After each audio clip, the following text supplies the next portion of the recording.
Message साफ सामने रख दिया गया है। मनोज मनु भी मेरे साथ इस वक्त जुड़े हुए हैं। मनोज, ये खबर तो हम बता ही रहे हैं कि एनडीए ने प्रधानमंत्री मोदी के नेतृत्व में भरोसा जता दिया है, वो तीसरी बार प्रधानमंत्री बनने वाले हैं, लेकिन इंडी गठबंधन में क्या होने वाला है, नीतीश कुमार को लेकर क्या इधर चला मैं उधर चला पे सोच रहे हैं? देखिए, मैं आपको स्पष्ट तौर पर बता दूं राजीव, मैं पहले भी बोल चुका था कि सबने एक मत से एक स्वर में नरेंद्र मोदी को अपना नेता माना है और नरेंद्र मोदी में भरोसा जताया है और 7:30 बजे राष्ट्रपति से मुलाकात भी है, सरकार बनाने की प्रक्रिया शुरू हो जाएगी। लेकिन इस बैठक में कौन कौन था, मैं नाम पढ़ के बता देना चाहता हूं क्योंकि दर्शकों को यह पता होना चाहिए। देश के प्रधानमंत्री नरेंद्र मोदी जो कि शपथ लेंगे, आगे जाके 7:30 बजे राष्ट्रपति से मुलाकात है। जेपी नड्डा बीजेपी की तरफ से, राजनाथ सिंह बीजेपी की तरफ से, अमित शाह बीजेपी की तरफ से, चंद्रबाबू नायडू टीडीपी की तरफ से, नीतीश कुमार जेडीयू की तरफ से, एकनाथ शिंदे एसएचएस की तरफ से यानी कि शिवसेना शिंदे की तरफ से, एचडी कुमारस्वामी जेडीएस की तरफ से, चिराग पासवान मौजूद थे, जीतन राम मांझी, पवन कल्याण, इसके साथ साथ सुनील एनसीपी से मौजूद थे, और जो सबसे बड़ी अजीत पवार वाली एनसीपी से अनुप्रिया पटेल थे। ये तमाम सारी चीजें, इसके साथ साथ प्रस्ताव भी मैं पढ़ के बता दूं जो कि पीछे चल रहा है। प्रस्ताव में स्पष्ट तौर पर लिखा हुआ है कि भारत के 140 करोड़ देशवासियों ने पिछले 10 वर्षों में आदरणीय प्रधानमंत्री श्री नरेंद्र मोदी जी, ये प्रस्ताव है जो मैं बता रहा हूं, आदरणीय श्री नरेंद्र मोदी जी के नेतृत्व में एनडीए सरकार की जन कल्याणकारी नीतियों से देश को हर क्षेत्र में विकसित होते देखा है। बहुत लंबे अंतराल, लगभग 6 दशक के बाद भारत की जनता ने लगातार तीसरी बार पूर्ण बहुमत से सशक्त नेतृत्व को चुना है। हम सभी को गर्व है कि 2024 का लोकसभा चुनाव एनडीए ने आदरणीय श्री नरेंद्र मोदी जी के नेतृत्व में एकजुटता के साथ लड़ा है। आपके सामने प्रस्ताव है राजीव, आप हमारे दर्शकों को विस्तार से पढ़ के सुना सकते हैं। ठीक है, मैं प्रस्ताव अपने दर्शकों को बता देता हूं, इस बड़ी वॉल के ऊपर दिखा देता हूं कि क्या प्रस्ताव में कहा गया है। भारत के 140 करोड़ देशवासियों ने पिछले 10 वर्षों में आदरणीय प्रधानमंत्री श्री नरेंद्र मोदी जी के नेतृत्व में एनडीए सरकार की जन कल्याणकारी नीतियों से देश को हर क्षेत्र में विकसित होते हुए देखा है। बहुत लंबे अंतराल, लगभग 6 दशक के बाद भारत की जनता ने लगातार तीसरी बार पूर्ण बहुमत से सशक्त नेतृत्व को चुना है। हम सभी को गर्व है कि 2024 का लोकसभा चुनाव एनडीए ने आदरणीय श्री नरेंद्र मोदी जी के नेतृत्व में एकजुटता से लड़ा और जीता। हम सभी एनडीए के नेता आदरणीय श्री नरेंद्र मोदी जी को सर्वसम्मति से अपना नेता चुनते हैं। यह लाइन यहां पर बहुत खास है जिस पर मनोज भी जोर दे रहे थे, सर्वसम्मति से अपना नेता चुनते हैं। श्री मोदी जी के नेतृत्व में एनडीए सरकार भारत के गरीब, महिला, युवा, किसान, ये वो 4 जातियां हैं जिनकी प्रधानमंत्री बात करते हैं, और शोषित, वंचित और पीड़ित नागरिकों की सेवा करने के लिए प्रतिबद्ध हैं। भारत की विरासत को संरक्षित कर देश के सर्वांगीण विकास हेतु एनडीए सरकार भारत के जन जन के जीवन स्तर में सुधार लाने के लिए कार्य करती रहेगी। प्रस्ताव सर्वसम्मति से दिनांक 5 जून को नई दिल्ली में पारित हुआ। राकेश सिंह मेरे साथ इस वक्त जुड़े हुए हैं। राकेश, 2 लाइनें इसकी बड़ी खास हैं। एक तो सर्वसम्मति से बात, वो उसको जोर देकर लिखा गया है, और साथ ही प्रधानमंत्री ने जो जातियों में विभाजित किया था, गरीब, महिला, युवा, किसान, लेकिन इसके साथ शोषित, वंचित और पीड़ित, ये जोड़कर प्रस्ताव में बात रखी गई है।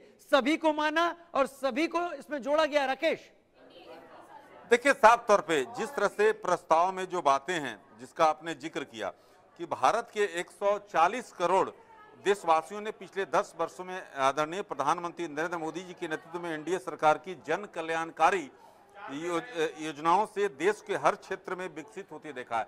आप राजीव ये समझ लीजिए कि सभी नेता, जो भी एनडीए के नेता मौजूद थे, और जब नीतीश कुमार ने इस बैठक में कह दिया कि जल्द से जल्द जो है सरकार का बनाया जाना चाहिए, गठन होना चाहिए, और देखिए उसके बाद तेजस्वी का बयान आता है। तेजस्वी कहते हैं कि अगर नीतीश कुमार किंग मेकर हैं तो बिहार को स्पेशल स्टेटस दें, तो उनको पता है कि नीतीश कुमार अब डिगने वाले नहीं हैं।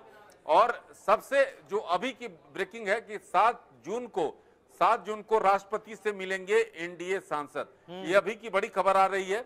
और जैसा कि आप जानते हैं कि आज जो आखिरी कैबिनेट को राष्ट्रपति ने डिनर पर आमंत्रित किया है, और 7 जून को शाम 7 बजे जो है 5 से 7 बजे के बीच जो है ये मिलेंगे, समय दिया है राष्ट्रपति भवन की ओर से।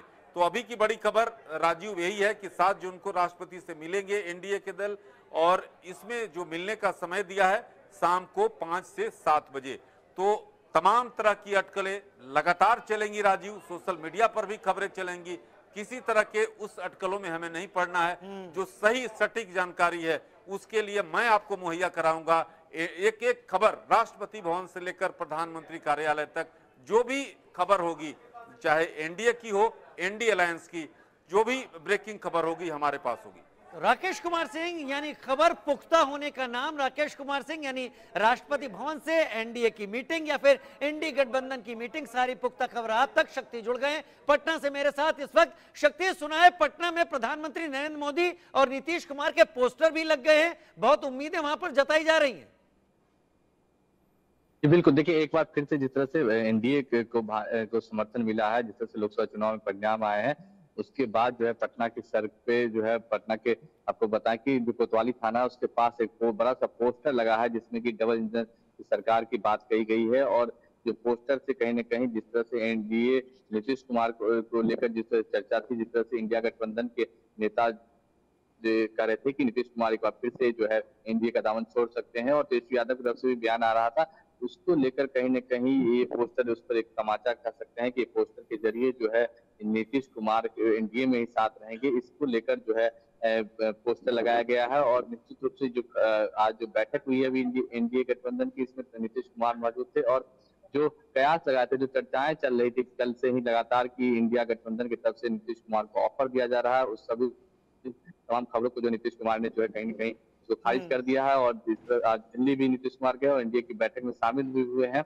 तो अब देखना ये नई सरकार का गठन जो होगा उसमें नीतीश कुमार की पार्टी भी इसमें जो है उसके लिए बहुत सारी बातें, बहुत सारी राकेश सिंह के जरिए हमारे दर्शकों ने सुनी कि 7 तारीख को क्या होने वाला है, उसके बाद आज क्या शाम को होने वाला है, वो सारी जानकारियां हम राकेश सिंह के जरिए जानेंगे। लेकिन मनोज मेरे साथ इस वक्त जुड़े हुए हैं, आसिफ कुछ कहना चाहे, बोले आसिफ, बोलिए बोलिए, तस्वीरें दिखाइए। वीडियोस है, मैं चाहूंगा कि एक बार जरूर देखिए। अभी तक ये किसी के पास नहीं है, ये देखिए ये बैठक की सीधी तस्वीर जो अभी तक किसी के पास नहीं है। अंदर की तस्वीर मैं आपको दिखा रहा हूँ कि देखिए प्रधानमंत्री जब पहुंचे तो उनका स्वागत जेपी नड्डा ने किया और तमाम जो घटक दल है, मैं अपने कैमरामैन को कहूंगा कि जरूर दिखाएं ये तस्वीरें। ये चला रहे हैं हम लगातार आसिफ, ये तस्वीरें हम लगातार चला रहे हैं। बहुत शुक्रिया, आपने इस पर ध्यान दिलाया। बिल्कुल, ये तस्वीरें हम लगातार चला रहे हैं, अपडेट आप देते रहे। लेकिन अभी मैं मनोज मनु का भी रुख कर लेता हूं क्योंकि आप वहां पर ऐसी जगह मौजूद हैं जहां से ताजा अपडेट हम तक आ पाएंगे। मनोज, कहते हैं ना रहीमन धागा प्रेम का मत तोड़ो, चटकाए टूटे से फिर ना जुड़े, जुड़े गांठ पड़ जाए। ये जो प्रेम का धागा नीतीश और पार्टियों दलों के बीच में लगातार चलता रहा, ये इतनी बार पलटा है कि इसमें गांठ हो गई और तेजस्वी इस गांठ को खोलने की कोशिश कर रहे हैं कि स्पेशल स्टेटस दिखा के बताइए अगर आप किंग मेकर हैं तो। देखिए राजीव, सबसे बड़ी बात है कि आखिर नीतीश कुमार अगर इंडिया गठबंधन के साथ चले जाएंगे तो उन्हें क्या मिलेगा। इससे पहले भी वो इंडिया गठबंधन के साथ थे, इसके पहले भी वो तेजस्वी के साथ थे, इसके पहले भी वो आरजेडी के साथ थे, लेकिन उन्हें क्या कहा, उन्हें बार बार अपमान महसूस करना पड़ रहा था। लेकिन अगर वो एनडीए के साथ रहेंगे, एनडीए एक मजबूत सरकार के तौर पर मौजूद है, पिछले 10 साल का ट्रैक रिकॉर्ड है, देश के लोगों ने भरोसा जताया है, और भरोसे के साथ साथ विकास एक बड़ी गाथा है, एक बड़ी गाथा लिखी गई है विकास की। तो अगर वो एनडीए के साथ रहेंगे, यानी कि देश के प्रधानमंत्री नरेंद्र मोदी के साथ गठबंधन करेंगे, तो स्वाभाविक तौर पर विकास की बहुत सारी योजनाएं हैं जो वहां पर जाएंगी और राज्य को इसका फायदा मिलता है। यही स्थिति चंद्रबाबू नायडू के साथ है क्योंकि ताजा उनको जिम्मेदारी मिली है। अगर आप उनका मैनिफेस्टो देखें तो उस मैनिफेस्टो में बहुत सारी फ्रीबीज की घोषणा है, विकास की घोषणा है। कर लेता हूं मैं मनोज, माफी के साथ आपको रुक रहा है। इंडिया गठबंधन की बैठक शुरू हो गई है, मल्लिकार्जुन खड़गे के आवास पर बैठक शुरू हो गई है। बैठक में सोनिया गांधी, संजय सिंह मौजूद है, बैठक में उमर अब्दुल्ला मौजूद है, बैठक में सीताराम येचुरी मौजूद है, बैठक में बाकी सारे सहयोगी, इस वक्त राघव चड्ढा भी उसमें बैठक में मौजूद हैं। बैठक में राहुल, सोनिया, मल्लिकार्जुन खड़गे के अलावा बाकी दलों के सभी नेता इस वक्त मौजूद हैं। एक एक करके हम नाम सबके आपको इस वक्त बता रहे हैं कौन कौन लोग इस गठबंधन की बैठक में इस वक्त मौजूद हैं। हम तस्वीरें भी दिखा रहे हैं। मनोज, आप अपनी बात रखें क्योंकि हम दर्शक ये भी जानना चाहते हैं कि इस बैठक में आखिर किस आउटकम, किस परिणाम पर चर्चा होने वाली है, वो क्या होगा इसमें।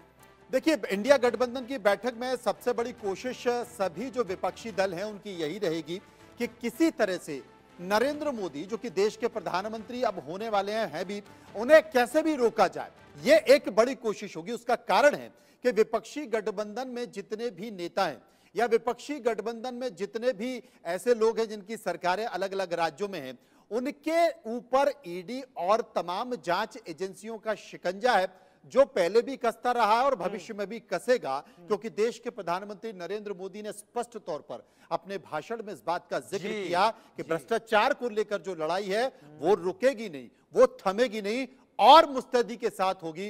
तो विपक्षी दलों की सबसे पहली यही कोशिश है कि कैसे भी करके नरेंद्र मोदी को शपथ लेने से बहुत सही पॉइंट उठाया। मैं राकेश को भी इसी चर्चा में ले आता हूं। राकेश, ये जो बात प्रधानमंत्री ने कही कि भ्रष्टाचार पर हमारी कोशिश थमने नहीं वाली है, रुकने नहीं वाली है, अगर इस जनमत को लेकर विपक्षी गठबंधन कुछ सोच रहा है तो ऐसा कतई नहीं होगा। इसके बारे में भी आप बताएं और यह भी बताएं कि क्या चंद्रबाबू नायडू की साइकिल इंडी गठबंधन के रास्ते पर चलाए जाने की तैयारी या कोशिश कर रहा है विपक्षी गठबंधन?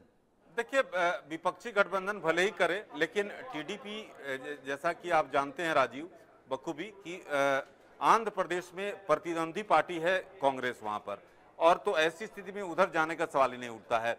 अब जो है चंद्रबाबू नायडू से जुड़ी हुई बड़ी खबर आपको देते हैं कि चंद्रबाबू नायडू जो है केंद्रीय मंत्री पीयूष गोयल के घर पर पहुंचे हैं और वहां पर जो सरकार में शामिल होने के लिए जो फॉर्मूला है उस पर जो चर्चा हो रही, जो हमारे सूत्र हैं, जो मैंने कहा कि कोई भी बड़ी खबर होगी वो हमारे पास होगी, तो अभी की बड़ी खबर ये है कि चंद्रबाबू नायडू जो हैं पीयूष गोयल के घर पर पहुंचे हैं और वहां पर बैठक चल रही है। तो ये जो खाका तय हो रहा है, एक एक गणित आपको बताएंगे। आपको ये बताना जरूरी है, अपने दर्शकों के बताना जरूरी है कि आखिरकार, क्योंकि पीयूष गोयल के घर जो बैठक चंद्रबाबू नायडू की चल रही, चंद्रबाबू नायडू पर जब जो उस समय की जो वहां सरकार थी वाईएसआरसीपी की जब कार्रवाई कर रही थी, तो लगातार संपर्क में रहे थे पीयूष गोयल। तो पीयूष गोयल जो हैं महत्वपूर्ण रणनीतिकार हैं, खासतौर पर टीडीपी से। तो टीडीपी से सहयोगियों से बातचीत के लिए बीजेपी की टीम बनाई गई। राजनाथ, अमित शाह, नड्डा करेंगे बात, ये हमारे पास एक्सक्लूसिव जानकारी है। और राजीव, मेरे पास एक जानकारी है, इसकी पुष्टि राकेश करेंगे, क्योंकि राकेश हमारे अंदर की जानकारी दे रहे हैं। सभी सांसदों को कल शाम को दिल्ली बुला लिया गया है और शुक्रवार को दिल्ली में सुबह 11 बजे बीजेपी और एनडीए के सभी सांसदों की बैठक है। क्या राकेश, क्या ये तारीख और समय तय हो चुका है? देखिए, आपने सही कहा, सभी नेताओं, सभी सांसदों को दिल्ली तलब कर लिया गया है। और इस, जैसा कि मैंने आपको बताया, देखिए बड़ी खबर मनोज जी, सहयोगियों से बातचीत के लिए बीजेपी की टीम, जो मैंने आप लगातार बताया था कि शाम को शायद सांसद और एनडीए की बैठक है, लेकिन अब ये समय 11 बजे रखा गया शुक्रवार को।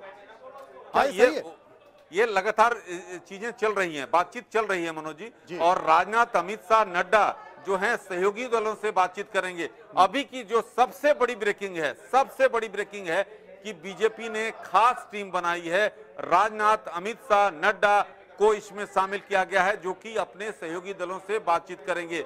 तो जो संख्या मैं लगातार राजीव और मनोज जी मैं जो जिक्र कर रहा हूं, 292 का आंकड़ा नहीं रहने वाला है, ये आंकड़ा बहुत आगे जाने वाला है, बहुत आगे जाने वाला है। यानी जीतन राम मांझी हुए, अनुप्रिया पटेल हुई, चिराग एक बहुत बड़ा फैक्टर मुझे यहाँ दिखाई पड़ रहा है। मनोज, आप भी बताएं, चिराग को एक बड़ा एलिवेशन मिलने वाला है अगली जो सरकार सामने आएगी, क्योंकि चिराग ने बहुत तमाम दबावों के बावजूद वो कंसिस्टेंसी बनाए रखी, बयानों में नहीं फिसले। देखिए, मिलना भी चाहिए, मिलना इसलिए भी चाहिए कि जब नीतीश कुमार तेजस्वी के साथ चले गए थे और वापस फिर इंडिया गठबंधन में आए, उसके पहले तो चिराग पासवान ही संघर्ष कर रहे थे और तमाम दबावों के बावजूद, तमाम ऑफरों के बावजूद वो इंडिया गठबंधन के साथ नहीं गए। वो तेजस्वी के मित्र हैं, उनके साथ नहीं रहे, वो नरेंद्र मोदी के साथ खड़े रहे, उन्हें कुछ नहीं मिल पाया, बावजूद वो खड़े रहे। हालांकि ये बात अलग है, आपके नीतीश कुमार एनडीए में शामिल हो गए। ये तस्वीरें दिखा देते हैं मनोज, माफी के साथ आपको रोक रहा हूं, ये तस्वीर दिखा देते हैं जो सभी इस वक्त देखना चाहेंगे। देखिए, सभी घटक दल एनडीए के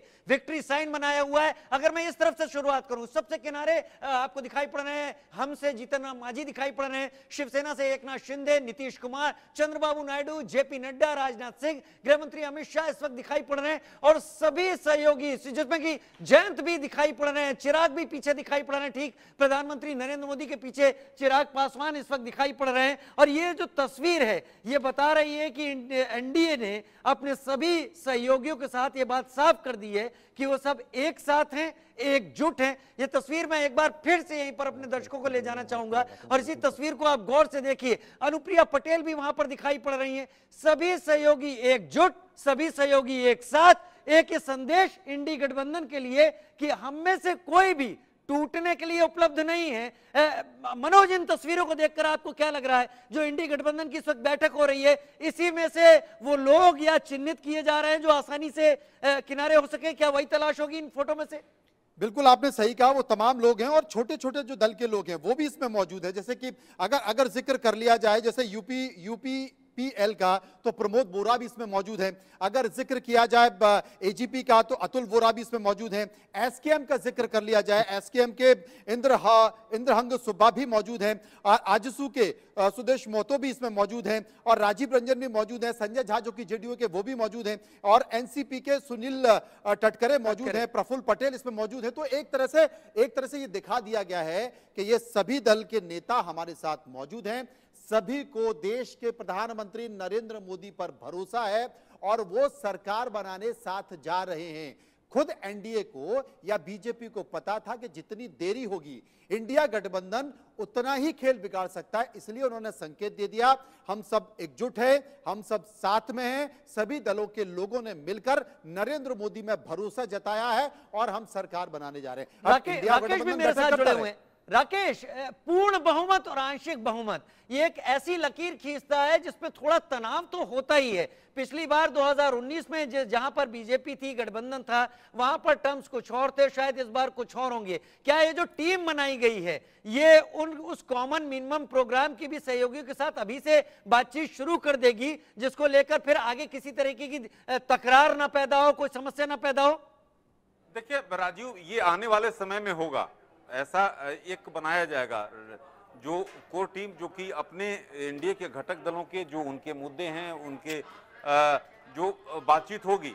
और लेकिन सबसे बड़ी खबर यही है कि जिस तरह से तस्वीरें हैं अपने आप में बयां कर रही हैं, चाहे आप देखिए हम पार्टी के नेता जीतन राम मांझी हो, आप प्रफुल्ल पटेल के तस्वीरें देखिए, उसके बाद लगातार एकनाथ शिंदे हैं, नीतीश कुमार हैं, उसके बाद टीडीपी प्रमुख चंद्रबाबू नायडू हैं, प्रधानमंत्री नरेंद्र मोदी हैं, तो रक्षा मंत्री हैं, इसके साथ साथ बीच में पीएम के साथ साथ जेपी नड्डा हैं, उसके बाद रक्षा मंत्री हैं, अमित शाह हैं, तो जेडीएस के नेता जो हैं।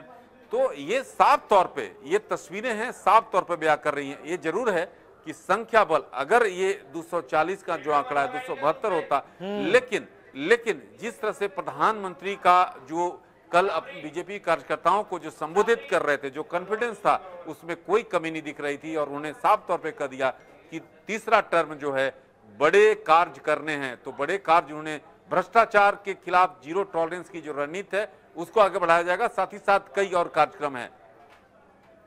ठीक है, साथ ही साथ कई और कार्यक्रम भी। मनोज भी मेरे साथ लगातार जुड़े हुए हैं।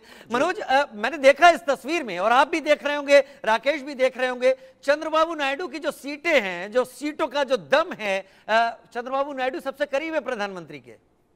देखिए बिल्कुल करीब है और करीब दिखाना भी चाहिए, इसलिए भी दिखाना चाहिए क्योंकि चंद्रबाबू नायडू और नीतीश कुमार दोनों पर इंडिया गठबंधन डोरे डाल रहा है और निश्चित तौर पर बहुत सारे प्रस्ताव, अभी जब बैठक खत्म हो जाएगी तो कई सारे प्रस्ताव पहुंचाने की कोशिश भी की जाएगी, ऐसे प्रस्ताव जो इन लोगों ने यकीन भी नहीं किया होगा। लेकिन इन सब के बीच एक चीज हमें समझना होगी, क्योंकि राजीव आपको भी कई दशकों का अनुभव है पत्रकारिता का, देश के लिए, देश के विकास के लिए और देश की परिस्थितियों के लिए गठबंधन की सरकारें बेहतर नहीं होती हैं। गठबंधन की सरकारों की, गठबंधनों की अपनी एक मजबूरियां होती हैं, लेकिन एक मजबूरी है कि एनडीए की ये सरकार इस वक्त गठबंधन की सरकार है, क्योंकि 2014 से लेकर और 2023 तक का, 24 तक का सफर आप अगर नरेंद्र मोदी और नरेंद्र मोदी की सरकार को देखें तो उनके विजन में पूरी तरह से एक देश का रोड मैप था, चाहे वो रोड मैप सड़कों को लेकर हो, चाहे वो रोड मैप तमाम तरह के जो पूर्वोत्तर और सीमा से लगे हुए हमारे राज्य हैं उनके विकास को लेकर है,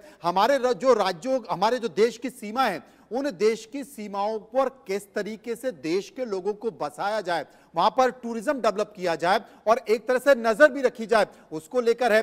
किस तरीके से शिक्षा का इंफ्रास्ट्रक्चर खड़ा किया जाए, देश की जो स्वास्थ्य की स्थिति है उसे किस तरीके से संभाला जाए, गरीबों को खाने के लिए अन्न मिले, उनका किस तरीके से, क्योंकि अगर कोई एक गरीब बीमार पड़ता है तो वो कम से कम 10 साल तक कर्जदार हो जाता है, तो उनको उस तरीके से वो कार्ड भी पहुंचाया गया। मतलब एक विजन होता है। इसके साथ साथ जो संघ का एजेंडा है, जो बीजेपी का एजेंडा है, चाहे वो 370 को लेकर हो, 35A को लेकर हो, यूसीसी को लेकर हो, राम मंदिर को लेकर हो, आने वाले समय में मथुरा काशी को लेकर, ये तमाम सारी जो चीजें हैं, आपने बेफिक्र होकर वो सारे एजेंडे पूरे किए। लेकिन जब गठबंधन के साथी आपके साथ आ जाते हैं तो आपकी एक मजबूरी होती है, और वो मजबूरी होती है कॉमन मिनिमम प्रोग्राम की। अब यहां पर आपने जिक्र किया, बड़ी महत्वपूर्ण बात कहने वाला हूं, अब यहां पर आपने जिक्र किया किसका?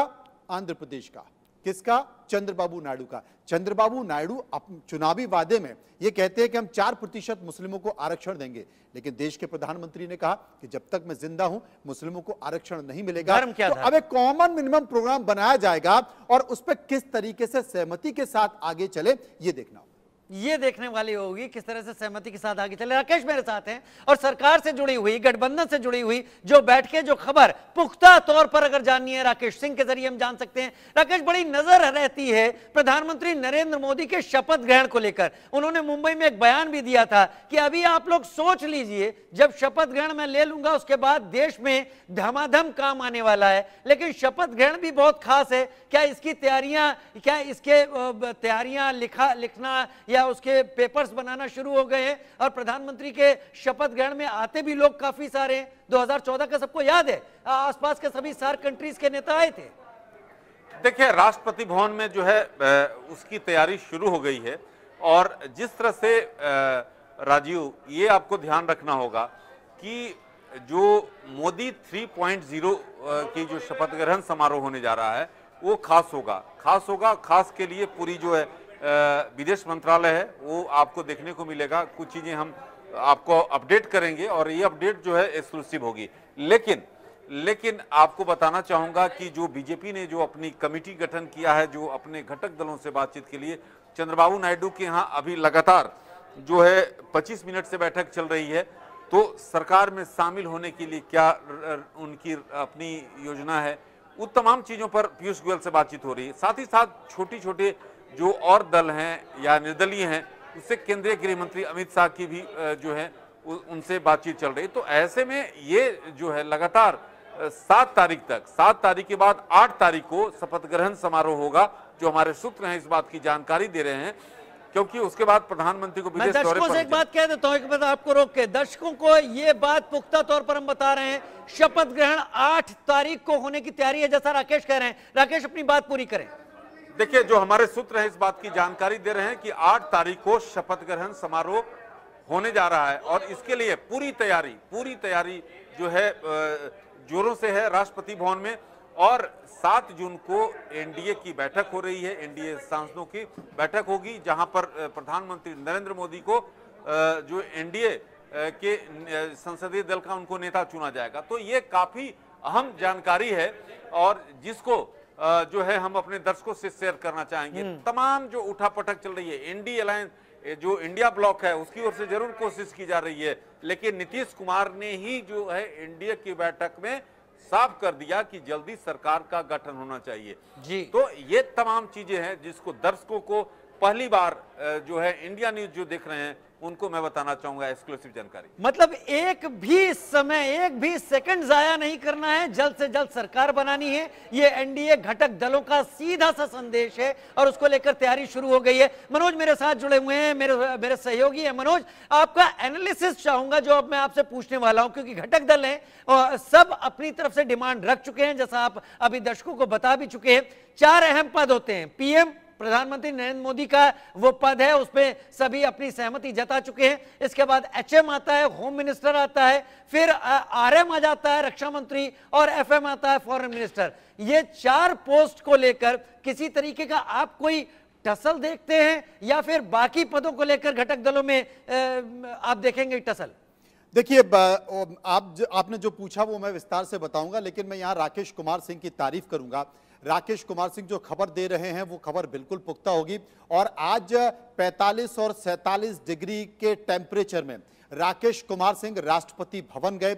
राष्ट्रपति भवन जाकर उन्होंने विस्तार से चर्चा की, समझने की कोशिश की कि क्या घट रहा है, और उसके बाद बाहर निकले। हालांकि इतनी गर्मी में उन्हें चक्कर आने जैसी स्थिति हो गई थी, लेकिन फिर भी हमारे दर्शकों को सबसे पहले खबर कैसे पहुंचे, इसके लिए राकेश कुमार सिंह प्रयास कर रहे हैं। और राकेश भाई ख्याल रखें, क्योंकि गर्मी बहुत पड़ रही है, लेकिन चूंकि दर्शकों को गर्मा गर्म खबर देनी है, ये एक बड़ा मसला है। जहां तक आपने बात की कि कौन से मंत्रालय कौन रखेगा, देखिए चारों जो आपने पदों का जिक्र किया वो सारे के सारे महत्वपूर्ण पद हैं, और वो पद में एक पद और मैं जोड़ देता हूं, वो पद है वित्त मंत्री का, यानी कि प्रधानमंत्री नरेंद्र मोदी। इसमें कोई शक नहीं है, सहयोगी दलों को भी कोई मतलब नहीं है। और बाकी के जो पद हैं, जिसमें गृह मंत्रालय का पद है, जिसमें रक्षा मंत्री का पद है, इसके साथ साथ वित्त मंत्रालय का पद है। देश के प्रधानमंत्री नरेंद्र मोदी की यह पूरी कोशिश होगी कि ये चारों पद अपने पास रखे जाएं और चारों पद सहयोगी दलों को ना दिए जाएं, क्योंकि ये देश के लिए भी जरूरी है, बीजेपी के जरूरी है, और सरकार के लिए भी जरूरी है। इसमें आपने विदेश मंत्री का भी जिक्र किया, वो भी पद सरकार के पास ही होगा, बीजेपी के पास भी होगा। और मेरे ख्याल इसके से अलावा जो चाहे वो ले लीजिए, उसमें बीजेपी को कोई परेशानी नहीं। अब तक का परफॉर्मेंस भी इन सभी मंत्रालयों को संभालने वाले इन लोगों का बेहतरीन रहा है, बिल्कुल बेहतरीन रहा है। हालांकि अभी तक इस बात की कोई भी पुष्टि नहीं हो पाई है, लेकिन सूत्रों से जो खबर निकल कर आई है कि नीतीश कुमार गृह मंत्री, जो गृह मंत्री है जिसे नंबर 2 कहा जाता है, वो गृह मंत्री का पद मांग सकते हैं। ऐसी सूचना नहीं मिल रही। मुझे लगता है राकेश कुमार सिंह खुद राष्ट्रपति भवन होके आए हैं, तमाम लोगों से चर्चा करके आए। राकेश इस पर विस्तार से ज्यादा कयासों पर मुहर लगाएंगे क्या? देखिए मनोज जी, मैं स्पष्ट कर दूं कि जो 4 मंत्रालय हैं जिसका आप लगातार जिक्र कर रहे हैं, उसमें हमको नहीं लगता है कि कोई रद्दोबदल होने जा रहा है मनोज जी। और लेकिन नीतीश कुमार रेल मंत्रालय या अन्य मंत्रालयों पर जोर दे सकते हैं, या टीडीपी प्रमुख, लेकिन ये जो 4-5 मंत्रालय है मनोज जी, ये काफी अहम मंत्रालय है। और प्रधानमंत्री जिस पर जो है मुख्यतः विश्वास करते हैं, जानते हैं कि ये योग्य है और जो इस कार्य को आगे बढ़ा सकते हैं, तो उसमें कोई ईट बट का सवाल नहीं होगा। जो हमारे सूत्र हैं इस बात की जानकारी दे रहे हैं मनोज जी। नहीं, गठबंधन की सरकार, राकेश भाई मैं यहां से इत्तेफाक नहीं रहता। गठबंधन की सरकार में आप अपने गठबंधन के साथियों के भरोसे सरकार बनाने जा रहे हैं, प्रधानमंत्री जा रहे हैं, तो यहां इफ बट तो होगा, ये मान के चलिए आप। देखिए मनोज जी, कुछ मंत्रालयों को लेकर चल सकता है, लेकिन अगर इन मंत्रालयों को लेकर ये आसान नहीं होगा कि अगर, क्योंकि ये मुख्य रूप से स्ट्रेटेजी बनाने वाले मंत्रालय है मनोज जी, इसको आपको समझना होगा। तो और हम तो समझ ही रहे हैं, जो प्रधानमंत्री नरेंद्र मोदी की कार्यशैली है उसमें इस तरह की बात नहीं हो सकती। जरूर दूसरे अन्य विभागों को लेकर विचार कर। अच्छा राकेश, इस पर तो बहुत जल्दी आप एक व्यवस्थित और पुख्ता खबर सामने रखेंगे ही, लेकिन मैं आपसे जो सवाल पूछ रहा हूं वो हर दर्शक जानना चाहता है। 1962 के बाद ये पहली बार हुआ है जब कोई सरकार लगातार 3 बार बहुमत के साथ, अपने गठबंधन के साथ ही सही हो, आई है सामने। तो मोदी 3.0 का जो शपथ ग्रहण है, जो शुरुआत है, वो क्या किसी बड़े देशव्यापी आयोजन के साथ होने वाली है? देखिए, जो पहले तैयारी चीज जो हमारे पास सूचना थी राजीव जी, उसमें कर्तव्य पथ और भारत मंडपम में एक भव्य कार्यक्रम होना था। बीजेपी एक बड़े कार्यक्रम करने की तैयारी में थी, जो हमारे सूत्र इस बात की जानकारी दे रहे थे, रेकी भी की गई थी। लेकिन अब 8 तारीख को लिए आज जो है एक बीजेपी में बैठक है, क्या कार्यक्रम है उसको भी हम अपने दर्शकों को अपडेट करेंगे। लेकिन ये आप मानकर चलिए कि जिस तरह से 1962 के बाद जो तीसरी टर्म का जो मोदी 3.0 है, और प्रधानमंत्री नरेंद्र मोदी ने साफ तौर पे कहा है कि विश्व की तीसरी अर्थव्यवस्था बनाना उनके लिए सबसे महत्वपूर्ण मेरा एजेंडा है, और उसी एजेंडे को आगे बढ़ाना, किस तरह से बढ़ाना, क्या आगे विश्व में किस तरह से भारत की स्ट्रेटेजिकली जो पोजीशन है उसको स्थापित करना, तमाम तरह की बातें हैं। साथ ही साथ देश की, क्योंकि आपने देखा कि जिस तरह से कई जगह कुछ नाराजगी भी है, तो उसको किस तरह से प्रधानमंत्री अपनी योजनाओं से सोल्व करते हैं, ये सबकी निगाहें टिकी हुई है। एक राजीव, मैं बड़ी महत्वपूर्ण बात यहां पर कहना चाहता हूं क्योंकि गठबंधन की अगर सरकारें होती हैं तो गठबंधन को लेकर एक चेहरा होता है, एक शख्सियत होती है, कोई एक व्यक्ति होती है और सरकार की धुरी होती है। अटल बिहारी वाजपेयी के टाइम पर प्रमोद महाजन गठबंधन की पूरी सरकार को चलाते थे, अपने गठबंधन के साथियों को संतुष्ट करते थे, अगर वो रूठ जाते थे तो मनाते थे। ठीक ऐसे ही मामले में जब यूपीए की सरकार थी तो वो चेहरा अहमद पटेल थे। अहमद पटेल गठबंधन के साथियों में एक धुरी थे, अगर कहीं कोई परेशानी होती थी तो सबको जोड़ने और मनाने का काम करते थे।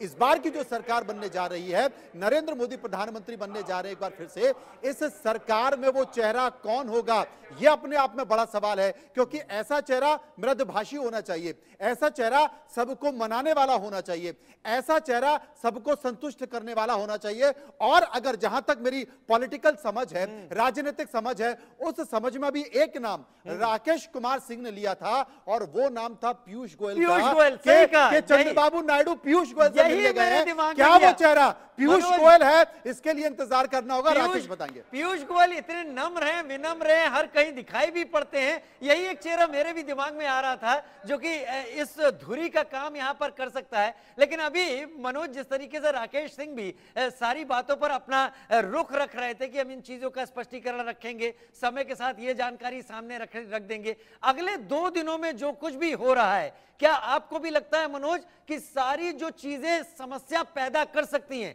प्रधानमंत्री उनका हल या उनको न्यूट्रलाइज करके ही शपथ ग्रहण की तरफ आगे बढ़ने की तैयारी करेंगे? देखिए, मुझे लगता है कि ऐसी कोई बड़ी समस्या नहीं आने वाली है, क्योंकि जो अभी बैठक हुई है, हमने जो तस्वीर दर्शकों को दिखाई है, उस तस्वीर में सभी लोग संतुष्ट नजर आ रहे हैं, सभी लोग विक्ट्री का साइन दिखाते नजर आ रहे हैं और मुझे लगता है कोई परेशानी नहीं है। सांसदों को संकेत कर दिया गया है और यह संकेत बस थोड़ी देर पहले किया गया है। इसका मतलब है सब कुछ ठीक है, सारे सांसद आ जाओ, और सारे सांसद शाम तक पहुंच रहे हैं। जैसा कि राकेश ने बताया, शुक्रवार को यह बैठक रखी गई है, एनडीए के सभी सांसद उसमें मौजूद होंगे, यानी सब कुछ तय है, कहीं कोई परेशानी नहीं है। इंडिया गठबंधन क्या बैठक कर रहा है और इंडिया गठबंधन अगर प्रधानमंत्री नरेंद्र मोदी को रोकना चाहता है तो जो सहयोगी दल के बड़े घटक हैं उनको क्या ऑफर कर रहा है यह देखना पड़ेगा।